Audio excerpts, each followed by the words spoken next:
A derrota do Internacional aqui no Estádio Mineirão escancarou novamente alguns problemas que a equipe vem apresentando ao longo dos últimos jogos. Aliás, são 3 derrotas consecutivas pelo placar de 2-0. Após o jogo, Maurício falou sobre a necessidade do Inter parar de levar gols, para que assim fique um pouco mais perto de um resultado positivo. Mano Menezes falou sobre o jogo e celebrou algumas novidades que ele ganhou para poder utilizar ao longo dos próximos jogos. Em especial, um novo esquema tático utilizado, com 3 zagueiros, tendo 2 saídas muito fortes através dos seus laterais, Tavolara e também Fabrício Bustos. Mano Menezes se contradisse na coletiva em determinado momento. Disse que não disse aquilo que ele disse a respeito do posicionamento dos jogadores e do vacilo que o Inter dá ao marcar de maneira passiva os adversários e sobre o fato dele não ter explicações sobre os problemas que o Internacional vem apresentando ao longo dos últimos jogos.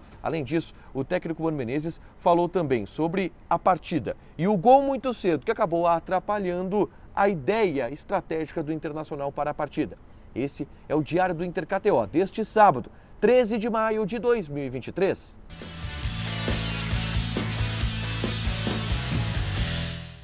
Tudo bem, gente? Obrigado pela participação aqui. Não esquece de deixar teu like, te inscrever, de ativar as notificações. Bora falar do Internacional aqui numa dupla nesse vídeo. Um resumo do que de mais importante aconteceu no noticiário colorado ao longo deste sábado. E, obviamente, o mais importante, a derrota do Internacional, a partida aqui no Estádio Mineirão contra o Atlético Mineiro. O Inter novamente perdeu por 2-0. 3 derrotas consecutivas. São Paulo, Atlético Paranaense e agora o Galo Mineiro pelo placar de 3-0. Uma derrota que, obviamente, aumenta a desconfiança do torcedor em cima da equipe. Nesse vídeo, eu dei detalhes sobre o jogo, os erros que o Internacional cometeu, as atuações individuais destacadas negativamente e positivamente em alguns momentos. E aquilo que o Inter, de novo, repetiu em termos de falhas. O Inter vem perdendo pelos mesmos motivos e cabe ao técnico Mano Menezes, obviamente, dar as explicações em relação a isso. Por isso, já quero ir para as repercussões do vestiário colorado, que já digo, foi um vestiário bem rápido. Os jogadores rapidamente passaram, poucos quiseram falar,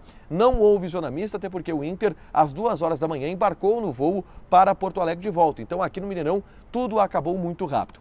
O único que parou na zona mista para conversar com a imprensa foi o meia Maurício, com um objetivo. E eu falo sobre isso na sequência. Mas antes, o Maurício foi perguntado sobre o jogo e a derrota do Internacional mais uma vez.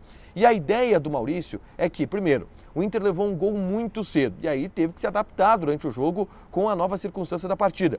E segundo, para voltar a vencer, o Inter precisa parar de tomar gols. Esse é o mantra do vestiário do Internacional neste momento. O Inter está levando muitos gols. Essa é a conclusão que todo mundo chega de uma maneira óbvia. E como sempre sai perdendo, fica mais difícil de buscar. Então parar de tomar gol para assim ficar um pouco mais perto da vitória. Foi o que disse Maurício, analisou dessa maneira o momento do Internacional dessas 3 derrotas consecutivas. Bom, fora isso, o Maurício veio conversar com a gente também com um objetivo.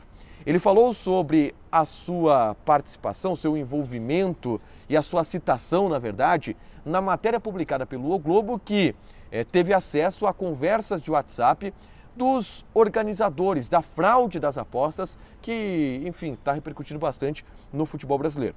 O Maurício veio falar com a gente sobre o assunto, para dizer que não teve nada a ver com o tema, que ele recebeu sim um contato de um apostador, que ofereceu dinheiro para ele, para que ele levasse o cartão amarelo. Ele recusou na hora e passou a ignorar as mensagens desse cidadão.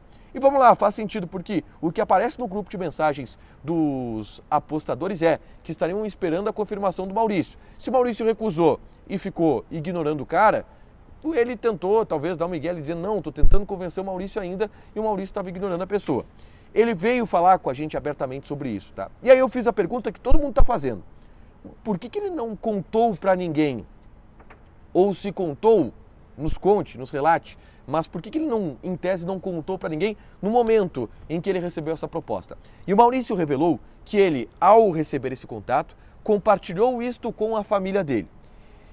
E a família dele, em especial o pai do Maurício, que é o seu Carlos, é um cara muito ativo na carreira do Maurício. O Maurício dificilmente toma alguma decisão sem o aval e sem as conversas com o pai dele. Então, partiu da decisão da família ignorar o assunto e esquecer, deixar passar, não tomar nenhuma medida mais drástica.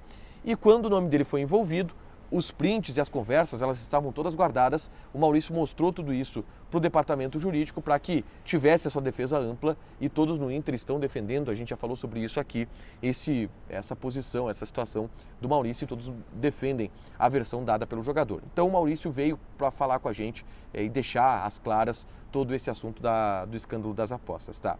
Mas vamos agora para a fala do técnico Mano Menezes, que estava bem chateado, obviamente, com o resultado e com a atuação. Assim, antes de tudo, eu quero relatar que eu vi aqui na beira do gramado do Mineirão um Mano extremamente frustrado durante o jogo. Frustrado com alguns erros, frustrado com algumas decisões tomadas, tentando corrigir, e aí quando os caras não conseguiam corrigir, ele virava com uma cara do tipo, meu Deus, não sei mais o que fazer. Eu tenho percebido esse tom do Mano frustrado, tá? Mas vamos para a entrevista coletiva. O Mano entendeu que o time tomou o gol muito cedo e que dessa forma tudo acabou ficando um pouco mais complicado. A estratégia de sair no contra-ataque acabou indo por água abaixo. O grande problema foi a falha de posicionamento no primeiro gol, tá? Aí ele entrou em uma contradição que eu quero abordar com vocês aqui.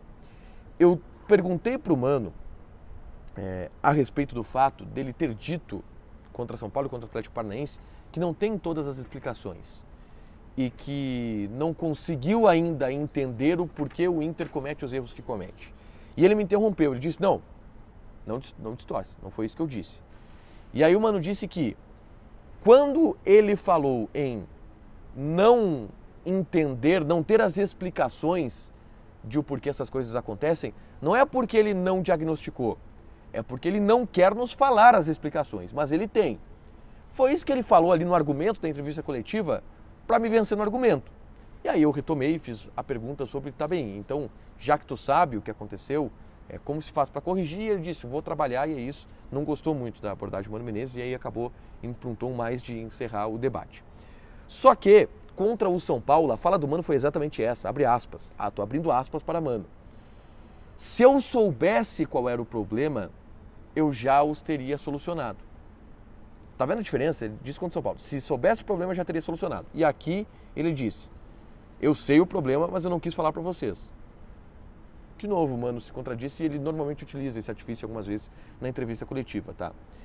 Mas o Mano elogiou bastante o esquema com 3 zagueiros, as opções que ele ganhou durante a partida. Ele entende que ganhou 3 ou 4 opções, 2 ou 3 opções. Vamos lá, quais são as opções que o Mano ganhou em termos de nomes de jogadores? O Rômulo é um cara que jogou no Mineirão já, está aprovado. O Nico Hernandes estreou hoje com a camisa do Internacional. Então, Rômulo e Nico Hernandes, com certeza, o Mano Menezes ganhou. São jogadores que ele ganhou. O Matheus Dias, talvez, ele tenha recuperado ou tenha ganhado de novo esse jogador. O Tauan Lara foi um cara que eu acho que foi o melhor jogador em campo do Internacional nessa partida. Fez a melhor partida, fez a melhor atuação do Inter no jogo. Então, o Mano celebrou bastante isso. E celebrou a formação com 3 zagueiros. Ele disse que, e é verdade, já havia testado isso em outros momentos, e que a ideia é ter a passagem pelos laterais como um apoio. O Tauan Lara, que é um cara que apoia muito bem, e de fato ele apoia muito bem, e o Bustos, que é um cara que apoia muito bem. Então, dessa forma, ele conseguiu encaixotar e aproximar mais o setor de marcação, que estava muito distante no primeiro tempo, e teve essa saída pelos lados, que acabou sendo mais agressiva para o Internacional. Então ele celebrou bastante esse esquema com 3 zagueiros, que é algo que ele já utilizou em alguns momentos específicos de partida e deve utilizar ao longo dessa temporada. É uma alternativa que ele tem. Para fechar, gente, vamos falar de KTO. Eu vou passar aqui algumas odds desse domingo, tá? Vou abrir o site da KTO aqui, direto no Mineirão, para passar algumas odds desse domingo. Por exemplo, o Grêmio joga às 4 horas da tarde contra a equipe do Fortaleza. A odd do Grêmio é de 2,16. O empate 3,4 e o Fortaleza 3,4. Tá alta essa odd do Fortaleza, hein? Tem clássico Atletiba também, Atlético Paranaense pagando 1,61, o empate 3,8, Curitiba 5,75. Joga na KTO, te registra, coloca o cupom A Dupla que tu ganha 20% de bônus em cima do teu primeiro depósito. Fechado? Deixa teu like, te inscreve, ativa as notificações que vai ter mais conteúdo aqui no canal. Beijo!